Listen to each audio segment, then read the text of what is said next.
Hello to all students. कल तक हमने पढ़ा था फिक्स्ड एक्शन पैटर्न IRM के बारे में। आज हम देखेंगे लर्न बिहेवियर या अधिगम या लर्निंग या एक्वायर्ड या सीखा हुआ व्यवहार। तो इस प्रकार के व्यवहार जो होते हैं वो जंतु अपने जीवन काल में सीखते हैं। अनुभव से सीखेंगे, वातावरण से सीखेंगे, परिस्थितियों के अनुरूप सीखेंगे और उनमें कभी कभी परिवर्तन भी होते हैं। तो इस प्रकार के व्यवहार की प्रॉपर्टीज़ हैं कि more common in intelligent species, यानी कि जो बुद्धिमान जीव हैं प्राइमेट्स जैसे, तो उनमें ये कॉमनली पाया जाता है क्योंकि सीखना भी एक स्किल है जो कि इंटेलिजेंस ही आवश्यक है उसके लिए। फिर नॉट इनहेरिटेड फ्रॉम पेरेंट्स, तो अपने पेरेंट्स के थ्रू उन्हें इनहेरिटेड नहीं होते, यानी वंशानुगत या नहीं होते क्योंकि जेनेटिक नहीं है ये कैरेक्टर। और नेक्स्ट, नो प्रीडिटरमाइंड पाथवे, यानी कि पहले से या पूर्व निर्धारित नहीं होता कुछ भी। फिर can learn anything from hard work, यानी स्किल के थ्रू या हार्ड वर्क या परिश्रम के थ्रू भी इनको सीखा जा सकता है। तो हम ये कह सकते हैं कि इसमें परिश्रम आवश्यक है, प्रैक्टिस आवश्यक है। Next, depend on environment and stimuli, यानी वातावरण के उद्दीपनों पर, और वातावरण से प्राप्त होने वाले स्टिमुलाइज या उद्दीपनों पर ये निर्भर रहते हैं। तो ये इस प्रकार के व्यवहार को लर्न बिहेवियर या अधिगम कहते हैं, जिसको हम साइकोलॉजी में बहुत अच्छे से पढ़ते हैं। इसका पहला हम टाइप देखेंगे क्लासिकल कंडीशन, यानी इसके दो टाइप होते हैं, एक तो फ्लेक्सिबल और रेस्ट्रिक्टेड। यानी फ्लेक्सिबल यानी लचीले व्यवहार और रेस्ट्रिक्टेड अधिगम व्यवहार। तो फ्लेक्सिबल में तो चेंजेस किए जा सकते हैं, परिवर्तन हो सकता है, और रेस्ट्रिक्टेड में कोई परिवर्तन की संभावना कम हो जाती है। तो फर्स्ट जैसे है क्लासिकल कंडीशन या फ्लेक्सिबल, तो इसमें देखो सतत प्रशिक्षण के फलस्वरूप जंतु में कुछ रिफ्लेक्सेस उत्पन्न होते हैं। यानी कि क्लासिकल कंडीशन थ्योरी ये बोलती है कि हमें एनिमल को या किसी भी ऑर्गेनिज्म को बार बार उसे प्रैक्टिस कराई जाए किसी चीज़ की, या हम कहेंगे कि उस पर उसको ट्रेनिंग दी जाए, कंटिन्यू ट्रेनिंग दी जाए, तो उस नए व्यवहार को डेवलप किया जा सकता है जो डिज़ायरेबल हैं, यानी जो हम चाहते हैं कि उस एनिमल में वो कैरेक्टर व्यवहार डेवलप हो जाए। तो इसके लिए बेस्ट एग्जांपल है पावलोव का प्रयोग। पावलोव ने क्लासिकल कंडीशन थ्योरी दी थी, और पावलोव जो है वो experimental study of animal learning के फाउंडर माने जाते हैं। तो ये भी हम साइकोलॉजी के अंदर बहुत अच्छे से पढ़ते हैं। नेक्स्ट देखते हैं इम्प्रिंटिंग, जो कि रेस्ट्रिक्टेड में आता है, इसको चेंज नहीं किया जा सकता। इम्प्रिंटिंग बिहेवियर को रेस्ट्रिक्टेड लर्निंग टाइप में रखा जाता है क्योंकि ऐसे बिहेवियर को चेंज करना मुश्किल है। ये दिया गया था कॉनरेड लॉरेंज द्वारा। तो ये क्या होता है एक बार देखेंगे। इस प्रकार का जो व्यवहार है वो जीव की संवेदनशील विकास प्रावस्था में विकसित होता है। यानी क्या कहा है कि ये जो इम्प्रिंटिंग बिहेवियर है वो किसी भी ऑर्गेनिज्म की जो सेंसिटिव स्टेज होती है, सेंसिटिव डेवलपमेंटल स्टेज होती है, यानी कि सेंसिटिव डेवलपमेंटल स्टेज कौन सी हो जाएगी, जो कि बच्चा या जो न्यू बॉर्न है वो अपने जन्म के तुरंत बाद वाला एक पर्टिकुलर, एक टिपिकल फेज होता है, जिस फेज में वो अपने पेरेंट को देखते हैं या जिस भी मूविंग ऑब्जेक्ट को वो सबसे पहले देखते हैं, उस मूविंग ऑब्जेक्ट को ही अपना सब कुछ मानने लगते हैं और उसी को फॉलो करने लगते हैं। तो ये जो इम्प्रिंटिंग है या छाप व्यवहार हिंदी में हम कहेंगे, वो बहुत ही टिपिकल होता है। ये पैटर्न लाइफ टाइम रहता है, ये बदलता नहीं है। तो न्यू बॉर्न ने या नए जन्म लिए गए बच्चे के द्वारा सबसे पहले जो मूविंग ऑब्जेक्ट देखा जाता है, चाहे वो कोई भी हो, उसके सामने कोई भी मूविंग ऑब्जेक्ट हम रखेंगे, सबसे पहले नॉर्मली बच्चे अपने पेरेंट्स को देखते हैं, लेकिन पेरेंट्स की एब्सेंस में किसी अदर ऑब्जेक्ट को रखा जाए जो कि मूविंग हो तो या गतिमान हो, तो वो बच्चा अब उस मूविंग ऑब्जेक्ट को फॉलो करने लग जाता है। वो पर्टिकुलर जो फेस कहा जाता है, जो सेंसिटिव विकासशील अवस्था हमने कही है, उस फेज को हम कहते हैं क्रांतिक काल, क्रिटिकल फेज। तो वो बहुत इम्पॉर्टेंट होती है किसी भी ऑर्गेनिज्म के लिए, और ये इम्प्रिंटिंग चेंज नहीं होता, ये रेस्ट्रिक्टेड लर्निंग टाइप में आता है। नेक्स्ट हम देखेंगे हैबिचुएशन। हैबिचुएशन क्या होता है कि यदि किसी भी स्टिमुलाई को कंटिन्यूस दिया जाए तो उसका रेस्पॉन्स जो होता है वो कम हो जाता है। जैसे कोई स्टिमुलाई एक बार देने पर, 2 बार देने पर, 3 बार देने पर उसका रेस्पॉन्स हम ऑब्जर्व अच्छे से कर लेते हैं, लेकिन अगर वो स्टिमुलाई कंटिन्यूस दिया जाए, बार बार वो उद्दीपन दिया जाए सेम टाइप का, तो एक टाइम के बाद क्या होता है कि हम या कोई भी ऑर्गेनिज्म जिस पर ये एक्सपेरिमेंट किया जाए, तो उस स्टिमुलाई के प्रति उस ऑर्गेनिज्म का रेस्पॉन्स क्या हो जाता है, बहुत ही कम हो जाता है, इग्नोरेबल हो जाता है कि ये तो सतत कंटिन्यू दिया ही जा रहा है, तो उसके प्रति हम क्या हो जाते हैं, हैबिचुअल हो जाते हैं, एक आदत पड़ जाती है, तो उसके लिए रेस्पॉन्स हमारा क्या हो जाता है, एक टाइम के बाद डिक्रीज हो जाता है।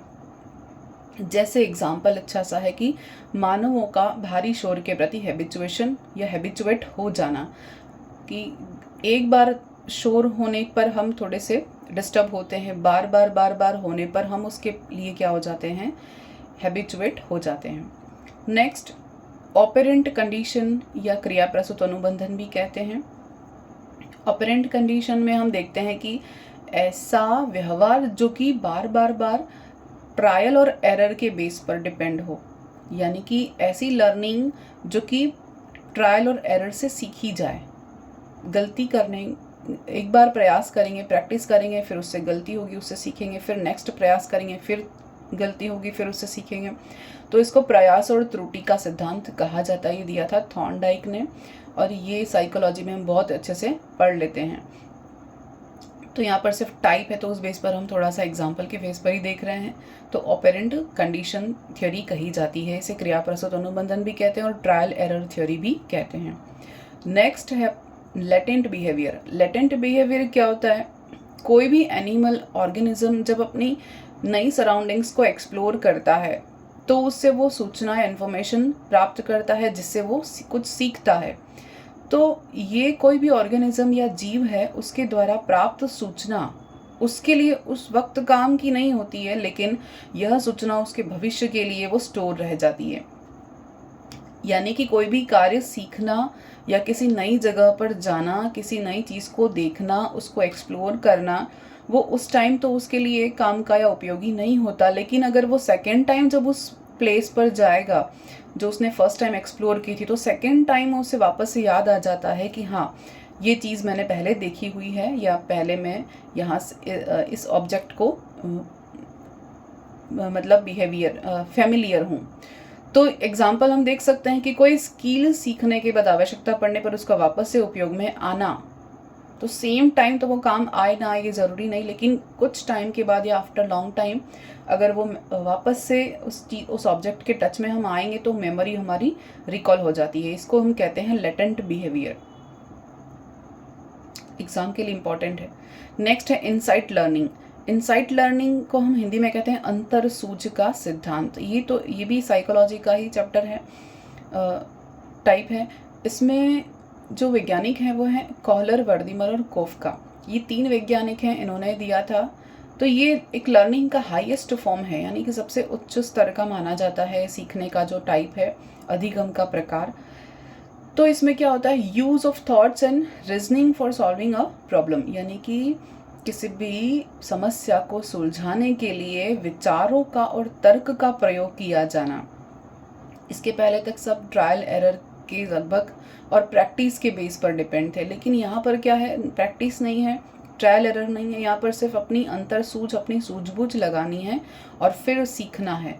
तो ये कैसे सीखा जाएगा, जिस समस्या के अंदर या जिस समस्या में हम हैं, तो उस प्रॉब्लम के आसपास कोई ऐसी चीज़ें जिनका हम यूज़ कर सकें उस प्रॉब्लम को सॉल्व करने के लिए, तो इसको कहा जाता है इनसाइट लर्निंग थ्योरी या अंतरसूझ का सिद्धांत। नेक्स्ट, यहाँ तक अधिगम हो गया। अब हम देखेंगे मेथड्स ऑफ स्टडिंग बिहेवियर, यानी कि व्यवहार अध्ययन की विधियाँ। तो व्यवहार अध्ययन की जो मेथड्स हैं वो दो तरह की हैं। एक तो हम सीख सकते हैं लेबोरेटरी में, प्रयोगशाला में। एक हम देखते हैं प्रकृति में, यानी कि नेचुरल एनवायरनमेंट में। तो फर्स्ट है, उसके 3 प्रकार हैं। फर्स्ट है तंत्रिका व्यवच्छेदनीय, या हम इसको कहेंगे न्यूरो एनाटॉमिकल। सेकंड तंत्रिका कार्यकीय या न्यूरो फिजियोलॉजिकल। थर्ड तंत्रिका रासायनिक या न्यूरोकेमिकल। तो 3 जो विधियां हैं जो कि प्रयोगशाला में की जाती हैं, और ये किस पर आधारित हैं? ये मस्तिष्क कार्यकी के संदर्भ में आधारित हैं। तो इसमें किया क्या जाता है? इसमें जंतु के मस्तिष्क में क्षति पहुंचाकर उस पर्टिकुलर पार्ट का जो व्यवहार है वो नोट किया जाता है, उसके व्यवहार में परिवर्तन को नोट किया जाता है, जिससे कि हम ये पता लगा सकें कि कोई भी ऑर्गेनिज्म है उसके ब्रेन का कौन सा पार्ट पर्टिकुलर बिहेव को रिटेन करता है।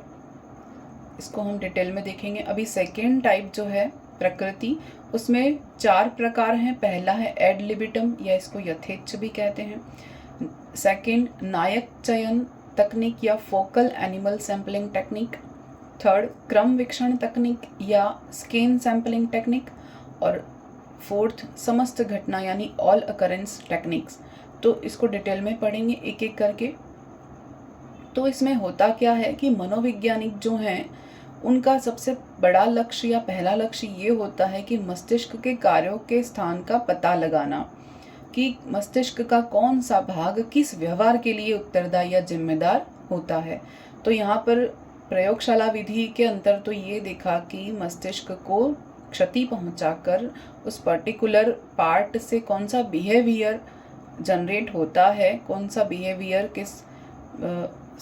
पार्ट किस बिहेवियर के लिए रिस्पॉन्सिबल है, उसकी स्टडी की जाती है। तो उसके बहुत सारे टाइप्स हम देखेंगे। तो सबसे पहले जो है वो तंत्रिका व्यवच्छेदनीय क्षति या न्यूरो एनाटॉमिकल या लाइजन टेक्निक। तो इसमें क्षय विधि द्वारा इन जंतुओं के मस्तिष्क में क्षति उत्पन्न कर एक स्टीरियोटैक्सिस एटलस बनाया जाता है, जिसको हम मानचित्र भी कहते हैं, और उसके बाद उनमें परिवर्तित व्यवहार का अध्ययन किया जाता है। तो ये किया था 3 एनिमल्स पर, और उन 3 एनिमल्स पर करने वाले वैज्ञानिक का नाम है, सबसे पहले तो डी ग्रूट, उन्होंने किया था रैट पर 1959। फिर किया था जास्पर और मार्सन ने 1954 में कैट पर, पहला रैट दूसरा कैट। फिर थर्ड है लीन 1961 ने डॉग पर किया था। तो इन तीनों के ऊपर उन्होंने ब्रेन को डैमेज करके व्यवहार को नोटिस किया था। तो 3 साइंटिस्ट का नाम इम्पॉर्टेंट है, उन्होंने किन जंतुओं पर एक्सपेरिमेंट किए थे ये भी इम्पॉर्टेंट है। तो रैट से हम ग्रूट याद रख सकते हैं, ग्रूट रैट, और जास्पर मार्सन ने कैट पर किया था और लीन ने डॉग पर किया था। अब एक टर्म है यहाँ पर हम देखेंगे ब्रोकाज एरिया। तो ये ब्रेन को जो डैमेज करके हमने व्यवहार स्टडी किया, तो उसमें हमने क्या पाया कि ब्रेन में एक ऐसा एरिया होता है जिसको ब्रोकाज एरिया कहते हैं, जो कि किसके लिए रिस्पॉन्सिबल है? ये करता है control the infrastructure for speaking a word. यानी कि ये बिल्ली पर किया गया था, और बिल्ली के ब्रोका एरिया को डैमेज करके ये स्टडी किया गया कि जब इसको क्षति पहुंचाई गई तब आवाज़ जो कैसी पाई गई, त्रुटिपूर्ण पाई गई, उच्चारण कैसा था, अस्पष्ट था, और गले और स्वर यंत्र की पेशियों में थोड़ा सा विघ्न या डैमेज था। यानी कि ब्रोका एरिया किसके लिए रिस्पॉन्सिबल है? आवाज़ के लिए, उच्चारण के लिए। यानी कि जब एनिमल ऑर्गेनिज्म जो भी वो बोलेगा तो वो समझ में नहीं आएगा। तो अस्पष्ट उच्चारण यहाँ पर हम की टर्म मान सकते हैं। नेक्स्ट है वेर्निक एरिया। वेर्निक एरिया जो रिस्पॉन्सिबल है वो किसके लिए है? स्पीच के लिए जिम्मेदार है। यानी कि यहाँ पर उच्चारण तो स्पष्ट हो जाएगा, लेकिन जो बात कही जाएगी वो समझ में नहीं आएगी, क्योंकि उसके शब्दों में कोई मेल नहीं बनेगा। यानी कि जो कम्युनिकेशन है वो कैसा हो जाएगा? कोऑर्डिनेशन लेस हो जाएगा, सामंजस्य विहीन कोऑर्डिनेशन हो जाएगा। तो यहाँ क्वेश्चन इम्पॉर्टेंट है, बनता है ब्रोका एरिया किसके लिए रिस्पॉन्सिबल है? अस्पष्ट उच्चारण के लिए, क्योंकि जो कही गई बात है वो समझ में नहीं आएगी, क्योंकि वर्ड्स का आपस में कोई मेल नहीं है। क्यों? क्योंकि आवाज़ त्रुटिपूर्ण है, तो टूटी फूटी आवाज़ आएगी। नेक्स्ट है वर्निक, जो कि स्पीच के लिए रिस्पॉन्सिबल है। यहाँ पर वो उच्चारण तो स्पष्ट होगा, लेकिन वो क्या कहना चाह रहा है वो समझ में नहीं आएगा, क्योंकि उसके कम्युनिकेशन में कोई कोऑर्डिनेशन नहीं है, उसके शब्दों में कोई मेल नहीं बनता। नेक्स्ट है लो ऑफ इक्विपोटेंशियलिटी या सम सक्षमता का नियम। ये दिया गया था लेशले ने 1938 में। उन्होंने कहा कि अधिकांश सीखे गए कार्य जो है वो कॉर्टेक्स में समान रूप से वितरित रहते हैं, यानी कि कॉर्टेक्स के, ब्रेन के कॉर्टेक्स में समान रूप से वितरित रहते हैं जो भी कार्य हैं वो। तो उन्होंने भी स्टडी किए हैं और एक्सपेरिमेंट के बेस पर यहाँ रिजल्ट दिए कि जो वेंट्रोमेडियल हाइपोथैलेमस होता है वो सैटिटी सेंटर होता है, यानी कि संतुष्टि का केंद्र पाया गया है वेंट्रोमेडियल हाइपोथैलेमस। तो इसका मतलब क्या होता है कि अधिकांश जंतुओं में, एनिमल के हाइपोथैलेमस में अगर क्षति की जाए लेटरल या पार्श्व पार्ट में, तो वो क्या करेंगे? खाना बंद कर देंगे। संतुष्टि केंद्र को अगर डैमेज कर दिया तो क्या करेंगे? खाना बंद कर देंगे। और अगर वेंट्रोमेडियल एरिया को हम यहाँ पर लाइजन किया गया, in most of the animal liaison in hypothalamus lateral stop eating, यानी कि खाना बंद कर देंगे। ठीक है। और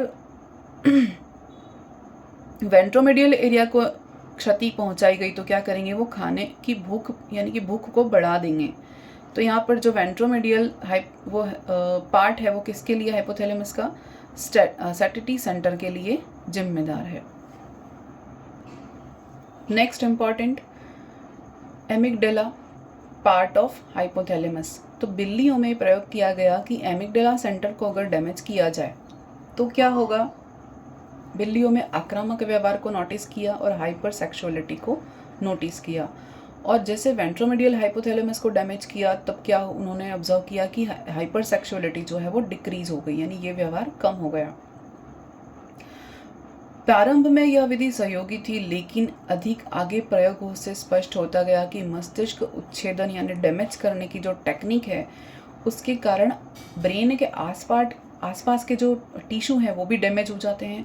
तो ये पता लगाना मुश्किल हो गया कि पर्टिकुलर बिहेवियर वो कौन से पार्ट से रिलेट करता है। इसीलिए कि ब्रेन के किसी बड़े पार्ट को डैमेज करना सही नहीं हुआ।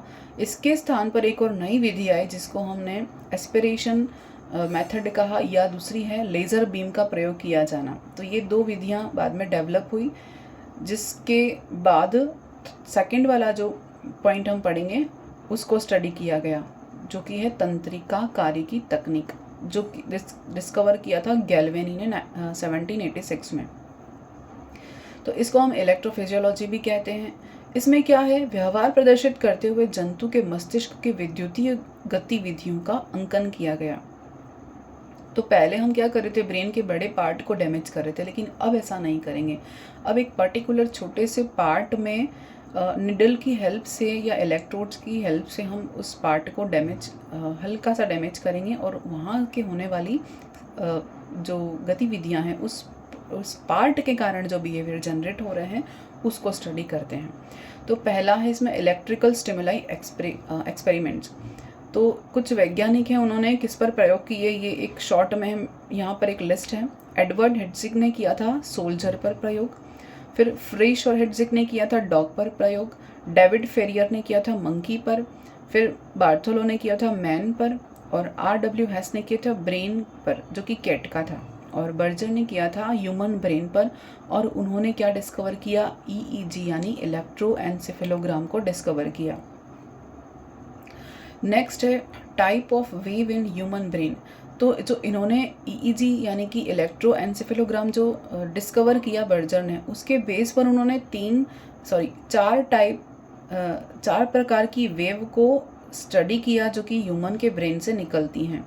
तो सबसे पहली वेव है अल्फा वेव। अल्फा वेव किसके लिए रिस्पॉन्सिबल या कब रिलीज होगी? जब मानव आराम की अवस्था में होगा, यानी कि रेस्टिंग फेज में होगा, यानी कि जगते हुए जब आंख बंद करके हम बैठते हैं तब हमारे ब्रेन से कौन सी रेज रिलीज होती है? अल्फा वेव्स, जो कि पैराइटल और ऑक्सीपिटल लोब से निकलती है। ये याद रखना है, क्वेश्चन आता है एग्जाम में। पैराइटल और ऑक्सीपिटल लोब से कौन सी वेव निकलेगी? Alpha wave. तो APO ऐसे हम ट्रिक से याद रख सकते हैं, APO रेस्ट।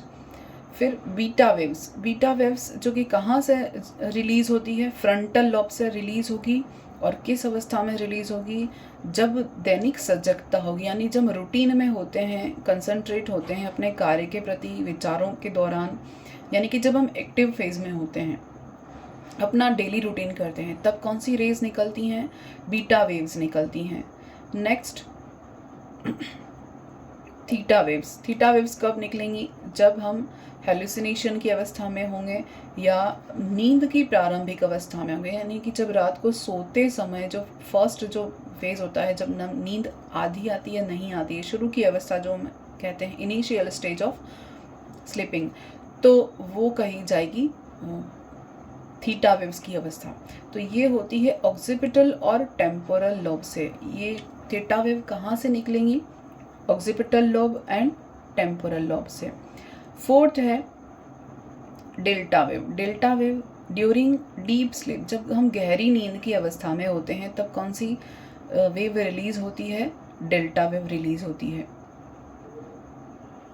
नेक्स्ट जो हम कहेंगे इलेक्ट्रिकल स्टिमुलस, यानी सेकेंड टाइप जो है कार्य की तकनीक का, वो है मस्तिष्क को स्टिमुलाई देकर, इलेक्ट्रोड की सहायता से स्टिमुलाई देकर, उद्दीपन देकर हमें उनके व्यवहार की स्टडी की। तो यहाँ पर वैज्ञानिक हैं जे फ्लिन ने क्या किया? शिकार को पकड़ने के लिए डायनसेफेलॉन में जो व्यवहार होता है वो कौन सा होता है शिकार को पकड़ने के लिए? तो डायनसेफेलॉन की स्टडी की यहाँ पर, या डायनसेफेलॉन को जिम्मेदार माना। फिर जुकरबर्ग मैन ने क्या किया? कबूतर के मस्तिष्क में फ्लीइंग बिहेवियर, कॉर्टशिप बिहेवियर और थ्रेट बिहेवियर को स्टडी किया। फिर दूसरे वैज्ञानिक हैं ई वॉन होस्ट एंड वोन सेंट पॉल। उन्होंने कॉक्स के अंदर ब्रेन स्टेम को जिम्मेदार माना स्लीपिंग बिहेवियर को। फिर है TD डेलियस, उन्होंने डिफरेंट बिहेवियर स्टडी किया कैट के अंदर, बहुत सारे मोटर बिहेवियर को, जो कि कॉर्टेक्स में प्रेजेंट होते हैं। फिर है S ग्रॉसमैन ने क्या किया? नॉर एड्रेनालिन इफेक्ट स्टडी किया, जो कि ईटिंग, ड्रिंकिंग बिहेवियर के लिए जिम्मेदार होता है। तो यहाँ पर कुछ वैज्ञानिक हैं, उन वैज्ञानिकों ने किस किस एनिमल पर प्रयोग करके कौन से पार्ट को जिम्मेदार माना किस पर्टिकुलर बिहेवियर के लिए। यहाँ पर ये शॉर्ट में लिखा है। नेक्स्ट दूसरा जो टाइप था हमारा प्रकृति में अध्ययन। तो पहला तो प्रयोगशाला में किया, नेक्स्ट प्रकृति में अध्ययन। इसमें क्या होता है? विभिन्न प्रेक्षण तकनीकों का प्रयोग करके अनेक जंतुओं के इथोग्राम प्राप्त किए जाते हैं, जो कि एक जाति के विशिष्ट व्यवहारों की सूची तैयार की जाती है। यानी कि बहुत सारे अलग अलग हमने व्यवहार स्टडी किए और उन व्यवहारों को हमने उन एनिमल की स्पीशीज के अकॉर्डिंग लिस्टेड किया, और जिसको हमने क्या बोला? इथोग्राम। तो ये किया था एल्टमान 1974 में, उन्होंने सबसे ज़्यादा प्रयोग किया इन पर। तो प्रकृति में 4-5 प्रकार के यहाँ पर मेथड्स हैं जो कि एनिमल को स्टडी किए जाते हैं, जिस बेस पर एनिमल को स्टडी किया जाता है। तो पहला है यथेच्छ या एड लिबिटम। एड लिबिटम क्या होता है? यानी बिना योजना के भावी अध्ययन के लिए प्रारंभिक सर्वेक्षण। इस प्रकार के व्यवहार में आसानी से दिखने वाले जो व्यवहार हैं वो शामिल हैं। यानी कि आप स्टडी करने गए या कोई भी प्रेक्षक है या ऑब्जर्वर जो है वो क्या करेगा? नेचुरल एनवायरनमेंट में जाएगा, पहली शर्त है, क्योंकि हम टाइप भी प्रकृति का पढ़ रहे हैं। तो जब वो ऑब्जर्वर है वो नेचर एनवायरनमेंट में जाएगा और किसी भी एनिमल के झुंड को सिलेक्ट करता है और उस ग्रुप के साथ वो कुछ समय के लिए रहता है, कुछ समय साथ में रहता है और उसकी स्टडी करता है। अब ये समय ज़्यादा भी हो सकता है और कम भी हो सकता है। कुछ घंटों, वर्षों, महीनों तक का भी हो सकता है। तो इस मेथड में हमने क्या किया कि उस पर्टिकुलर टाइम पीरियड में जो टाइम हम उन एनिमल्स के साथ दे रहे हैं, उसमें अपने जो इंटरेस्ट का बिहेवियर है, उस इंटरेस्ट के बिहेवियर को नोट करना होता है और उसको उस पर आगे फिर रिसर्च किया जाता है। तो ये क्या है, इनिशियल स्टेज है सर्वेक्षण का या रिसर्च का या सर्वे का, प्रारंभिक अवस्था है जो कि कोई